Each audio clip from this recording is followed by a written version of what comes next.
You're listening to Errol Parker and Clancy Overall, editors of the Betoota Advocate, on Desert Rock FM. Hello and welcome to the Betoota Advocate radio show for another week, listeners. Yes, thank you for tuning in again, and thank you for giving us a listen if you're joining us for the very first time, be it online through the Diamantina Podcast Network, or if you're in the bush, you'd be listening to us through the wireless on the Channel Country's very own Desert Rock FM. I'm Clancy Overall, and joining me today is Errol Parker, as always. Yes, it's been a busy week up here in the Channel Country for Clancy and I after we got back from the decaying cesspit that is Sydney, the city that only sleeps between 9:30 and 6 a.m. Yes, those southerners have very strict bedtimes down there under Hillsong Sharia. But one thing that never sleeps is news, listeners, and we were straight back into it after we got back in town following the epic Hopewadi versus Gallen boxing match at the Horton Pavilion. Yeah, it certainly was an interesting night down there, wasn't it, Clancy? Poor Johnny Hopewadi wasn't able to do all the things he promised to do to Gallen on our show a few weeks earlier and ended up going down like a burning 1,000-year-old Huon pine tree in Tasmania, didn't he? Yes, his age may have caught up with him by the looks of things, but the whole spectacle made for an entertaining night nonetheless. Queensland great Justin Hodges ended up dusting off some removalists from Ipswich. Removalist plumber, I don't know. He wasn't exactly a world beater, but, Hodges got the W, and it looked every bit like one of those famous Origin scraps we used to see him in back in the late 90s, early 2000s. Yes, there was a little bit of WWE about that fight. Was certainly not the type of boxing some purists would enjoy, and certainly not the kind of thing avid fans of today's guest would enjoy either, Clancy. Yes, I think you might be right, Errol. Today's guest is a fair change of pace from the characters we've had on here over the last couple of weeks. Yes, she is music royalty in this country and a musician that most of the country would know instantly. We are talking about the national treasure that is Missy Higgins. She's just released a new album called The Special Ones and has been kind enough to drop into Betoota to have a chat with us today as she completes her national tour. Plug. And to celebrate an icon of Australian music stopping by Desert Rock FM today, our sponsor, Koala Mattresses, are giving you $150 off your next mattress if you use the code MISSY, all capitals. That's right. Use the code MISSY, spelt MISSY, to get $150 dues off your next Koala mattress. Now, let's get on to today's show. Well, here we are with a national treasure, icon of Australian music, and someone actually that is so universally loved that Alan Jones allowed her to play music after dark on the steps of the Opera House, which is very rare in New South Wales. Yeah, it's about as close as you can get to a knighthood in this country now that they've taken them away. Yeah. Thank you. National treasure doesn't sit very well. Yeah, well... It's a bit cringy, isn't it? Yeah, I guess. Well, you're in a esteemed company. There's you and Dick Smith. Dick Smith. He's maybe not icon of Australian music. We'll go with. How about a favourite? An Australian favourite. Yeah, how does that sound? Good. It sounds like a sauce that would go on your sausage or something. Yeah. I like that. Or a little Christmas chocolate box. But how has this been? People have been turning out to see Missy Higgins. How's your at the Opera House? How have your shows been so far? Really good. We've last night was the first night at the Opera House, and we've been on the road for a couple of weeks. But that was pretty amazing to be playing in front of the Opera House and the Sydney Harbour Bridge. It just felt like one of those. You know how you have those kind of existential experiences where I started to get anxious that I wasn't appreciating it enough in the time. It's like I should be in the moment. I should be realizing what a massive thing this is. But I know that looking back on it is going to be much more powerful than actually being there at the time. But I had so much fun. Does that come from being a pro? Does that come from knowing what you're doing next and like just being so on top of your show that you kind of... I know. I get that with all major experiences. Like even, when you've climbed a mountain or something and you get to the top of the mountain and you just... Take it in. I got to take it in, experience it. I think you're so kind of anxious about making sure that you're feeling all the right emotions that it's hard to actually do. But, you know. Yeah, I think that me and Clancy experienced that too when we had our show at the Opera House. Yeah, you know what I'm talking about. Yeah. Yeah, just two journalists from the middle of the Simpson Desert there on the stage at the Opera House, trying to deliver a marquee presentation on our town and our newspaper, and people were just laughing at us. Yeah. They were just laughing. Yeah. How did that feel? The entire tour was They're kind of just- viewed as a comedy show, which was bizarre. We were just trying to run people through our town and our newspaper's operations. But there is that moment. There is that moment of 5 minutes in where you kind of like, are we going to be able to finish this show? You know, well, that's what we experienced anyway. You're a pro. You probably didn't. Were you improvising or? No. We went by a script, but Yeah. you get startled. That's what we found. Do you get startled anymore? I often I forget lyrics when I'm on stage, and like songs that I've sung, I don't know, must be tens of thousands of times. I forget lyrics. It's like a little, I don't know. It's like a brain fart. You just suddenly can't remember something that you just do every day of your life. A bit like the PIN number at the ATM. All of a sudden, you can't remember. Yeah. What is that? It's kind of your brain jumping over itself or something, scrambling to keep up. So what do you do in those moments? Like, do you just do like a little bit of a scat sing, like?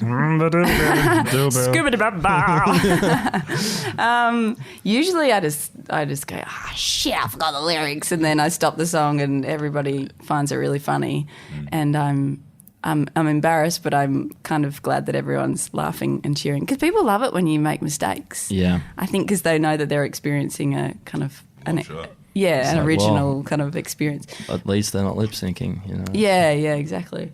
But a few times I've tried really hard to lip read the people in the front rows mouths. Oh, really? Because I haven't known my lyrics. Like, what is it? I can't focus on one of you. And they're shouting these lyrics out to me, and I'm like, Just trying to get a. I can't hear you one at a time.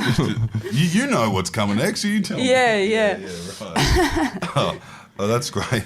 Do you have a song, and you hear, bands that kind of blow up, and you often hear the recurring story. For example, Nirvana, those guys hated playing Teen Spirit. Have you ever said, I don't like this song anymore, or do you fall back in love with it? Yeah, I have a real love-hate relationship with a lot of the songs on my first album. And I like the Special 2, I can't rehearse because it just kills me every time. But when I'm playing it live, I don't mind so much because the audience love it so much that makes it really enjoyable. But just to play it on its own, like it's such a long, heart-wrenching song that I don't want to play that any more than I need to. And it's so old now. It's not mic check. No, you don't play that at mic check. No, I wrote it about like a fight that my sister and I had over a boy, like when I was 18 or something, and just to think back to that relationship and to those silly emotions that were going on. I just, it's hard to relate to that. You made a beautiful song out of emotions that meant a lot at the time. Oh yeah, God. I mean, when you're 18, every emotion is just so powerful that all the songs that I wrote back then are really super dramatic. I'm sure that Kurt also felt the same. Cobain. Yeah, it's like, man, I was way younger. What does "Come as You Are" mean anyway? Yeah, Shouldn't have sung that song with a mouthful of grapes. Now, you were around that age when you first started popping off. You won Unearthed, Triple J Unearthed. Yeah. Is that what it was with you? Was that where you kind of got your start? Yeah, it was. Yeah. Like my song "All for Believing" won Unearthed, and that was the song that I wrote when I was 15, I think. So when I won Unearthed a couple of years later with that, I only had a small handful of songs, and I got signed to a record label that year too, on my 18th birthday, I think it was actually. But yeah, that was definitely my start, because when I won that competition, I had no idea that my songs were any good or that anyone would actually like them. My sister sent in the tape, and because I wanted to be a singer, but I didn't think I would be a singer-songwriter. I thought that I'd just sing jazz standards or something, you know, and that was fine. Yeah, I've read that there's a bit of an interesting story behind that about you being signed, where there was a big one on the table. Was it Sony was on the table, and then you signed with a smaller one under the proviso that they weren't going to make you a pop star?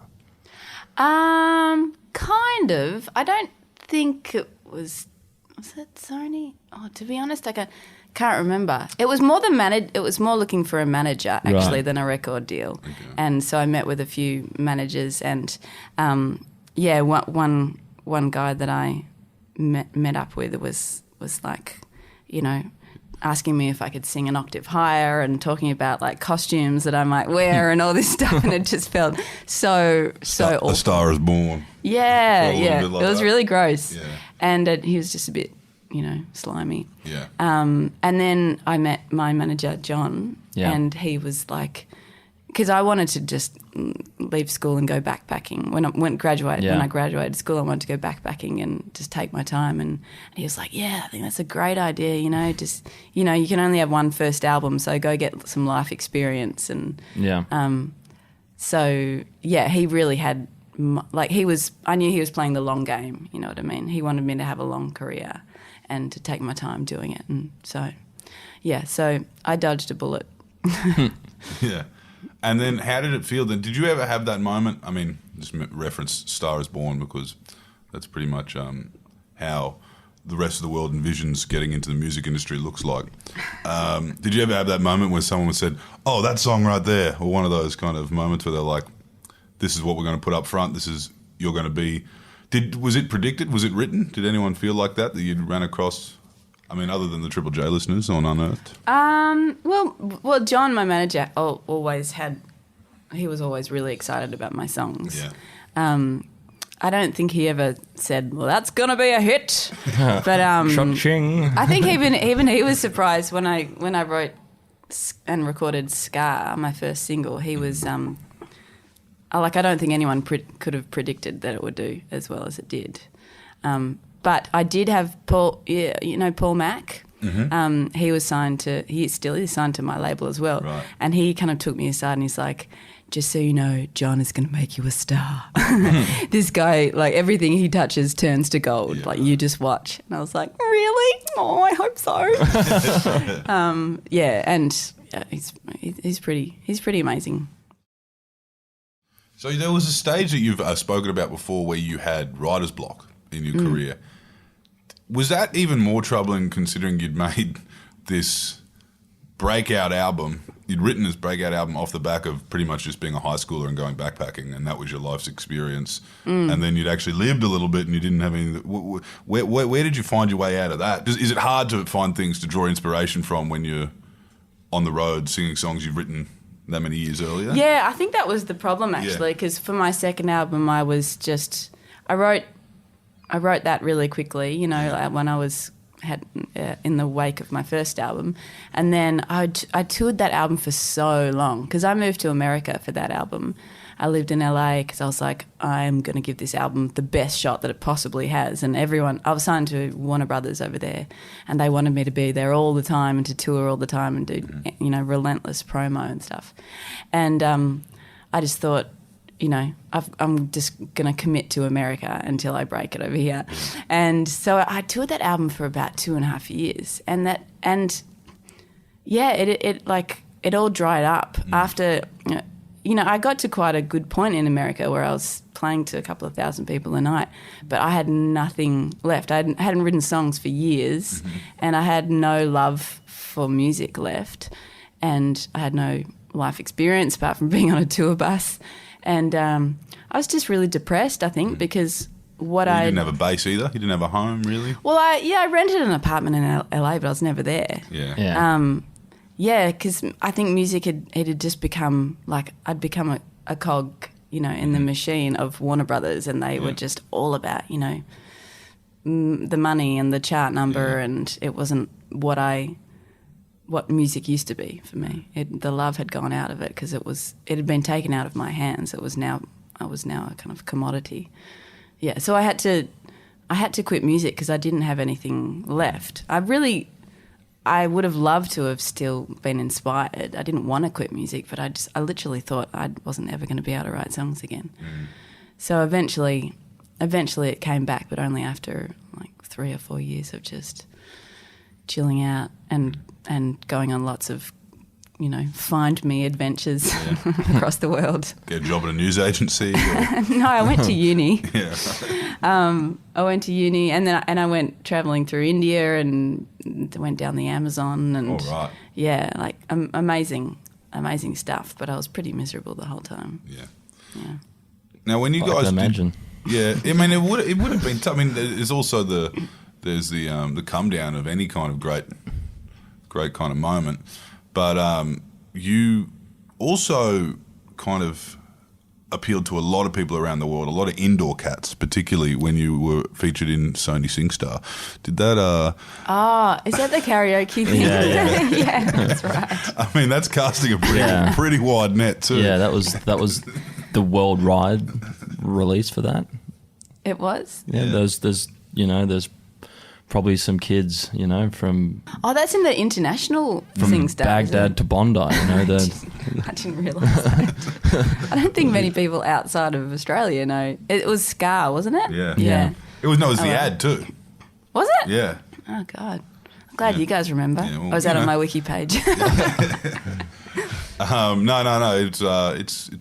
It was popular in the Diamantina Shire SingStar for a while. We had it down at the pub, at the Betoota Hotel. So my sister and I used to do karaoke at the local pub every Thursday. Did you ever sing your own song? No, but my sister sung my song and it was so good. She did like a parody of me, of my song 10 Days. She's like, and it's been 10 days without you. And I was just like hiding in the corner with my hand over my eyes. Yeah, it's very confronting. But my song was the Backstreet Boys song, I Want It That Way. All right. That was my karaoke song. That's a good one. Yeah. I mean, you can never go wrong with Copperhead Road. Anything by Madonna, I feel, goes well with karaoke too. Yeah. Borderline. Yeah. Now, when you were first touring around Australia, there were a lot of people your age that were coming through. There was Dan Sultan, and I guess a lot of the people that you're touring the country with now on your shows, John Butler Trio. Mm-hmm. And, of course, you had Channel V, and we've interviewed Osher before, and we've interviewed some of those guys. Did it ever feel like kids were kind of running the Australian music scene for a while there? Everyone was tuned in, and everyone was watching. And I don't think we have a scene like that right now in Australia where there's a bunch of young kids that are all mates. And really? The festivals, I thought that there was, I just wasn't involved anymore. No? No, we keep in close contact with the youth, and they were telling us that, yeah. That's what the youth are saying? Yeah, they're saying it just wasn't as good as 2005. Did a home bake. Not that they would remember. I don't know. Wave Aid was pretty much the pinnacle of that. Yeah, that was there was, the high watermark, I guess, of the Australian music industry, I guess. Would be Wave Aid. Yeah, I have to say that the scene back then was pretty great. Like the little folky Australian scene. There was the Waifs and John Butler and George, and there was Pete Murray and all that kind of like acoustic Australian-y sound. Queensland was represented pretty well as well, which is rare for the Australian music scene. So, who was Queensland? George? Powderfinger. Powderfinger, yeah. They were more kind of maybe a bit more rock. Yeah. And just a bit more successful. But But they had their own plane with their band name on it. That's how big they got. Did they? Yeah. Oh for one of their tours, they were like, fuck it, let's just is that the Silverchair one that they did across the country, across the divide or something? Yeah, that one. That was like their last one. It's like, that's it. We've had enough. We all hate each other now. We're going to retire and start Splendor. Yeah, why not? What was it like though, getting around there? Did you? That's what Osher had said. Kind of, he said it was. Everyone knew their job and everyone was working, but it was a lot of fun. Yeah, well, we had some pretty fun, after parties at the MTV Awards. The Jack Daniels. Yeah, all those ones. Yeah. And there was Eskimo Joe too. I remember getting up to a bit of mischief with Eskimo Joe. an after party. And it was also a little bit closer to the days when the record companies were kind of partying with the artists as well. Yeah, so this is not quite the 80s, This was but in the days before camera phones and social media, which I guess gets a lot of you get away with a bit more. which gets, I think, a lot of young musicians unstuck at some points, I guess. Yeah, I think maybe the fact that like music is so globalized now means that the music scene is a bit more dissipated as well. There's people are traveling more and there's more influences from overseas and people can become international stars overnight, like Amy Shark and those kind of people. So we lose them very quickly. Yeah. Now, you've always had a kind of different cogs spinning around your music, and Brand New Day was one of them, and you've done a lot of charity work. What else have you got on right now? Are you just 100% bolted on the new album and touring? My main thing right now is I've got a baby. I've got a 6-month-old, so that's kind of like taking up the majority of my day, and then and then the rest is travelling and playing shows. I'm trying to just concentrate on getting a little bit more than 3 hours sleep. Yep. Every night at the Going moment. on a tour is a pretty impressive thing to do in the middle Yeah, of it all was this. a really stupid thing to do, to be honest. I don't know what I was thinking. I think when you have because I've got a 4-year-old, and I think I'd just completely forgotten how tiring it was. Did you? And you didn't do that with the first? No, well, not this young. No, we toured I toured around America with him and my husband just in a van when he was about 1.5 years. But that's much easier than when they're waking up several times at night. But it's cute. Like she's side stage in a little front pack with the nanny with the earmuffs on, looking out at the crowd, and it's nice to be able to play and look side stage and see her, and it's nice to have her on the road. But I've been touring since I was touring several times when I was pregnant with her, and then I've been working since she was born. So I'm very much looking forward to just being out just going out bush when I get home, and not coming back to the city for a while. So the special ones. When does a musician know to put out their first kind of greatest hits? Is it more or less like just when your record company tells a tap you. on the shoulder? Yeah. From is like, let's. Yeah, it was. To be honest, it was just. I thought it would be a bit early in my career to have a best of, but it seemed like it was the right time because I'd had 4 albums, and an EP. And 9 arias. Yeah, that little thing. It's no big deal. She uses them for candles. Still holders. The most dangerous award in the world. Yeah. You're not allowed to take them home anymore. They have to send them to you in special boxes. Yeah. Well, because people were flying with them, and they were still drunk from the night before. I heard a yarn the other day about this young DJ who won one. He was driving it around with him in his car, like in the back seat for months, until another guy hopped in and was like, "Isn't that like incredibly reckless? Like this is really like this thing's heavy and it's sharp." What did he have in the back of his car? Didn't value it very highly. Yeah. Oh yeah, that old thing. And he's a DJ, so they're kind of like a racehorse, they just have to have like the blinkers on, he never looks backwards. So that was a conversation that came from you wanting to get back on, or you talking to the record label? It came quite soon after my last album, which was Solastalgia, which it was only a few months before this best of. But it was really because I'd toured quite a bit for that album, Solastalgia, and I had this other tour coming up with John Butler, which had been planned like a year in advance. So we were like, we kind of need to release something for this tour, otherwise there's no reason to go out on tour again. But it was a great opportunity to go out on the road with John, and it kind of seemed like I'd had enough albums, and if you add up all the singles, it kind of makes one album.